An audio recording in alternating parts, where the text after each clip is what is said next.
Olá, minhas amigas e meus amigos da luta pela democracia e contra o nazifascismo. Olá, Dimitri Salles, como é que está? Ô, querido, tudo bem, bem-vindo, e contigo?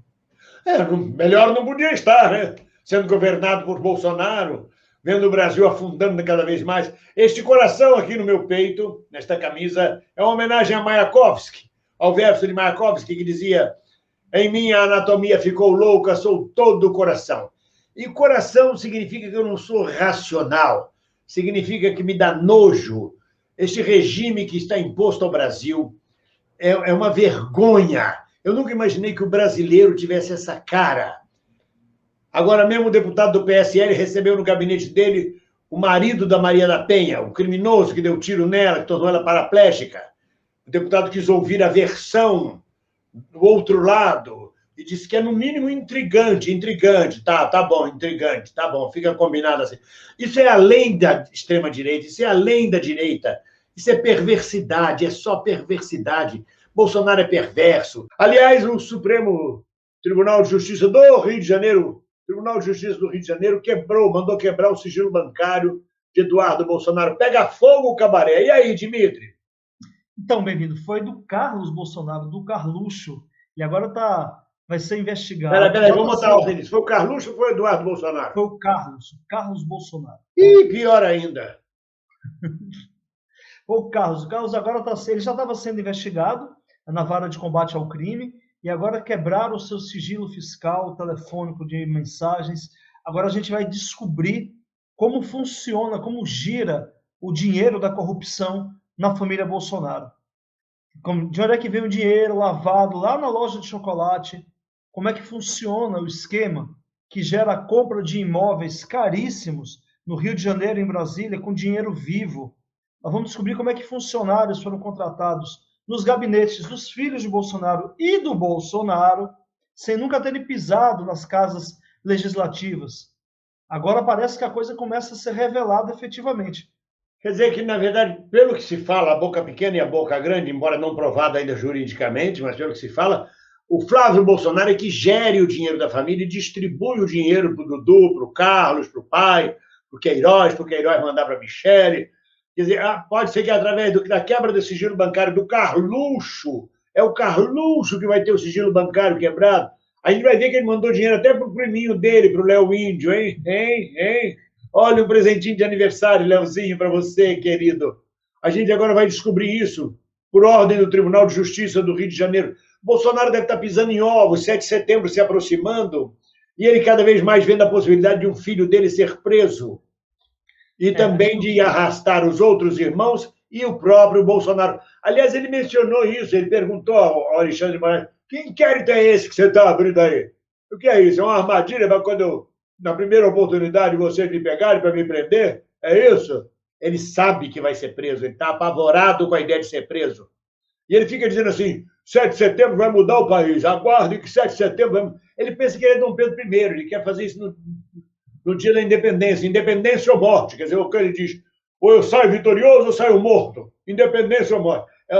O delírio sifilítico dele subiu para a cabeça a tal ponto que ele não tem cérebro. Ele tem um espaço vazio e o que entra ali fica rodando, batendo na parede do cérebro dele. O delírio sifilítico dele subiu para a cabeça e ele acha agora que ele é Dom Pedro I proclamando a nova independência do Brasil. E aí, Dimitri?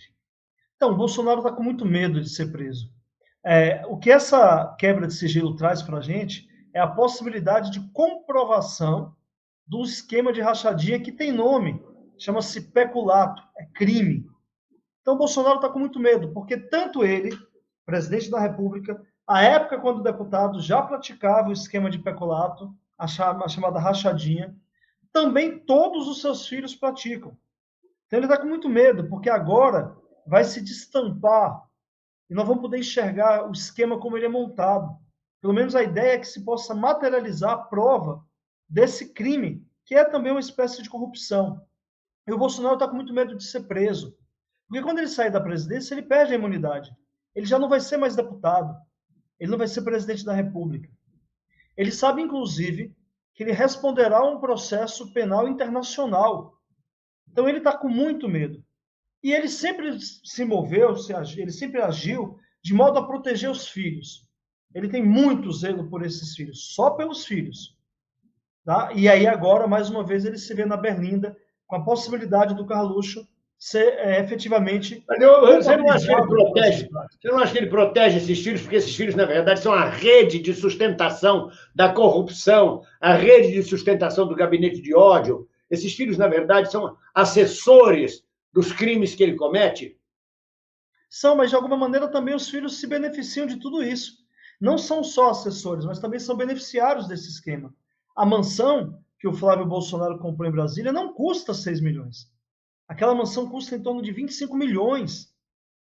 Os imóveis do Rio de Janeiro, e isso, bem-vindo, foi publicado pela Folha de São Paulo em 2018, antes da eleição. Os imóveis do Rio de Janeiro não poderiam ser adquiridos com salário de deputado, com salário de deputado estadual do Flávio, com salário de vereador do Carlos Bolsonaro. Então, esses filhos também são beneficiários diretos. Agora, o mais novo a se beneficiar é o Renan. Renan Jair, Jair Renan, aliás, um nome muito estranho, que também agora está morando numa bela casa em Brasília com sua mãe, cujo proprietário mora num pequeno e humilde sobrado, em alguma região administrativa de Brasília. Ou seja, o Bolsonaro sabe que todo o patrimônio que ele constituiu ao longo desses 30 anos de vida pública, levando para dentro da estrutura do Estado os seus filhos, todo esse patrimônio não se sustenta com o salário de parlamentar, nem dele nem dos filhos. E, ao quebrar o sigilo do Carlos Bolsonaro, e se avançar mais, quebrar o sigilo do Flávio Bolsonaro, certamente vai destampar, vai revelar esse esquema de corrupção, só que agora sai do nosso campo da luta política, da luta do discurso. Agora cria materialidade. Deixa de ser só a nossa luta política, passa a ser uma questão judicial, com risco de uma condenação. Enquanto a gente está dizendo, enxerga que essa casa não vale só isso, preste atenção que rachadinha não é um nome engraçado para poder falar de um crime, é um crime. Enquanto a gente está insistindo com a população, agora a justiça vai entregar para a gente a materialidade deste crime. E aí, enfim, poderá fazer justiça. E o Bolsonaro sabe de tudo isso. Mas o eleitor também sabia de tudo isso. Quando você diz que o Estado de São Paulo, antes da eleição, publicou os imóveis que ele não podia ter adquirido com o salário de deputado, o eleitor sabia disso, foi informado disso e votou por falta de caráter, por ódio, por desprezo à democracia. Porque esses caras não caíram do céu. O Flávio Bolsonaro não foi eleito com 4,5 milhões de votos, dado por Jesus. Não. Isso foi eleitorado brasileiro, gente do Brasil que pensa como eles. E é isso que me enoja. É isso que me dá vontade de vomitar quando eu penso nesse eleitorado fascista, cheio de ódio, cheio de preconceito, que colocou esses deputados lá, inclusive Arthur Lira, Rodrigo Pacheco, aquele outro que enfiou o dinheiro no rabo. Essa gente toda está lá, Roberto Jefferson, essa raça toda existe no Brasil, porque existe um brasileiro muito ruim, um segmento brasileiro muito ruim, que pouco se importa em quem está votando e em quem está elegendo. Não se pode apenas condenar e falar, Bolsonaro é ladrão, filho dele é ladrão. Não, ninguém prova, né? Ainda não está provado, ou está provado, sei lá. Mas quem é que colocou eles lá? Uma raça de brasileiro que não presta. Pois é, bem-vindo. Eu não tenho nem tanto receio, mas eu espero que depois que todo esse pesadelo terminar, a gente possa refletir um pouco sobre a nossa cultura, sobre como a gente lida com a política. Enquanto a gente combate a corrupção e ninguém é favorável à corrupção, tem muita gente doida para entrar no esquema.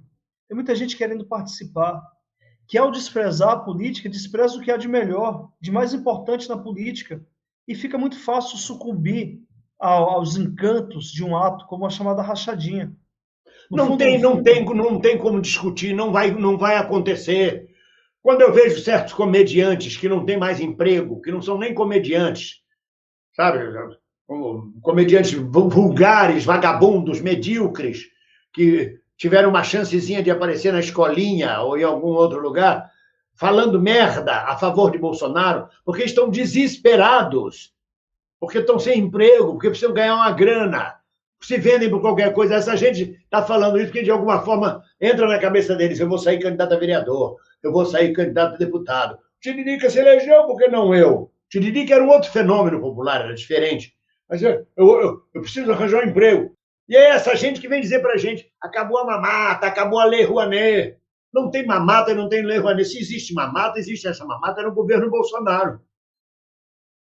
Você sabe o que me chamou a atenção essa semana foi o desespero do Sérgio Camargo. O Fantástico fez uma matéria sobre o processo que ele está respondendo e sobre a forma como ele atua dentro da Fundação Palmares. Naquela noite, ele disparou twitters de forma muito agressiva para todo canto. Ele não poupou. Era nítido o desespero e a inquietação daquele homem que não tem absolutamente nada que o sustente. Não no sentido econômico, ele não tem uma moral que o valide como sujeito político, ele não tem valores éticos, ele é um sujeito pobre, vazio. E aí, quando ele se vê, de alguma maneira, pressionado, ele começa a disparar impropérios, que é a única forma que ele tem de encontrar alguma identificação com o seu chefe. Esse perfil é que a gente tem que parar e tentar entender como é que o brasileiro chegou a isso, ou ele é isso, ou quem somos nós que nos diferenciamos de tudo isso.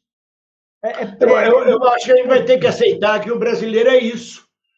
É isso e muito mais. O brasileiro é muito. Me permita te interromper, o brasileiro, essa ideia, o brasileiro, é uma ideia muito genérica, abstrata. Nós somos brasileiros, nós não somos isso.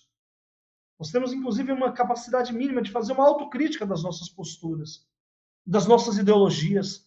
A gente tem a capacidade de olhar para o passado e reconhecer onde erramos e o que acertamos. E fazer Mas nós vamos ter que fazer uma autocrítica em relação ao povo brasileiro. Nós temos que fazer uma autocrítica em relação ao que a gente chama de povo. O povo, a massa. Eu vi isso na década de 70, eu vi isso em 1970, 71, 72, até 75, 76. O povo andando, cagando e andando para a nossa luta política, a gente sendo morto, preso, assassinado, e ele do lado de lá. E essa cultura existe no mundo inteiro. Você vê na Hungria votando com a extrema-direita, a Polônia votando com a extrema-direita, a Espanha lutando com a extrema-direita, a Itália lutando com a extrema-direita, e é o povo italiano. Não tem a ver com cultura nem educação, não. Isso tem a ver com o interior, o caráter, a essência de cada ser humano, com o individualismo implantado há 500 anos por uma sociedade mercantilista e capitalista. Ou não? Ou não. Eu ainda sou um sujeito que tem uma crença de que é possível, de alguma maneira, promover aquilo que o Leonardo Boff chama de revolução molecular.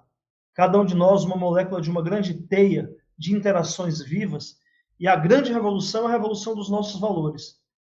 Acho que a nossa luta, bem-vindo, um diálogo como esse, chama essa reflexão sobre como transformar os nossos valores. Porque senão a gente não transforma nada. A gente não transforma a política, a gente não transforma o país. Mas, Dimitri, quando a gente tinha uma classe operária, trabalhador do chão de fábrica, estivadores, trabalhadores em geral, havia uma moral operária, havia uma dignidade. Esse chão de fábrica desapareceu e no seu lugar tem um empesinato, tem um bando de malandros, tem um bando de gente que não trabalha porque não tem emprego, não trabalha porque não quer trabalhar, porque vive de malandragem, vive de bico. Essa gente não tem o caráter que tinha a classe operária anterior. E é essa gente, o povo, esse tipo de gente, lumpesinato, lumpenproletariado, que elege Bolsonaro, porque vota, porque vai às manifestações, porque recebe um sanduíche de R$10. É essa gente que atende aquele apelo. Ônibus de graça para manifestações em São Paulo, venham conosco.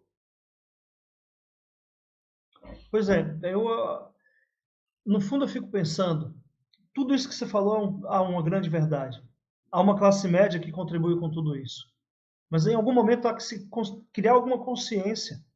Mas não há, desculpe lhe interromper, não há só uma classe média, não.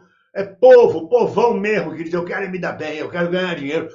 Porque ele é deformado na sua origem. Vive na miséria, nasceu na miséria, não tem emprego, não tem chance. A moral dele é completamente diferente da moral da classe operária, de um trabalhador. Como eu tive pais de amigos meus trabalhadores que diziam, eu não assino nada, o fio do meu bigode é a minha responsabilidade. Você pode dizer isso desses malandros aí que estão aí, que assinam um pesinado? Não pode dizer isso, eles se vendem por qualquer preço. E a classe média vai junto. Ou você acha que não? Que a madame que não gosta de preto fica doida para que os pretos sejam alijados? Que não gosta de Paraíba, que não gosta de trabalhador? Sai daqui, essa gente fede.